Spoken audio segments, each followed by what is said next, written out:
Hey everybody, Easy Amateur Radio here. Today I've got two Ranger 10-meter radios, and this is kind of a public service announcement. If you're new to export radios and 10-meter radios, you need to make sure you know where you're transmitting. A lot of them have this A, B, C, D. It'll say something like frequency pool or band. Down here on this Ranger, you see it's 1 through 6, and this is the bank of frequencies broke up into 40 channels. Now, it's important to know there's a reason these are called 10-meter radios, and that's because these are made to transmit in the 10-meter or sometimes 12-meter amateur radio bands. So this top one is 28.53. This is in the technician and general portion of the 10-meter band for amateur radios. So if I'm talking in this frequency range, I need to be using my amateur radio call sign. But if I'm down here on this Ranger, or this is on 27185, that's channel 19 on the CB band. It's important to know what your local and what your federal rules and guidelines are when transmitting.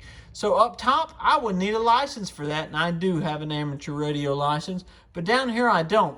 And a lot of people buy these 10-meter export radios because they might have a little bit more higher power. We can use up to 1,500 watts with an amateur radio license, but down here we don't have to. On CB, we're limited to 12-watt sideband, so they might try to skirt around the rules with this Ranger down here on the bottom, or buying this new Ranger up here on the top and use it for CB, because look, I'll go back down to the A band, and wouldn't you know, now if you look at the frequency counters, we're on the same one. Now I'll go back up here, bam, back in the 10-meter portion of the amateur band. So it's really important to know where you're transmitting. And the other day I was in the 10-meter portion, and I had somebody come back to me asking, was this radio working? And I told them it was, and they said they were channel surfing. I asked them what their call sign was, and they said they didn't have one. So what they did, they had a Ranger, or I say a Ranger just for this example, but they had a 10-meter export radio, and they were just channel surfing. They were going through the frequency pool, trying to find somebody somewhere out there. But you see, you get up in the amateur portion, and you're supposed to be on sideband. There are AM frequencies and stuff like that. So it's important to know where you're transmitting. So if you get one of these nice 10-meter radios, make sure you know where you're supposed to transmit. You're not interfering.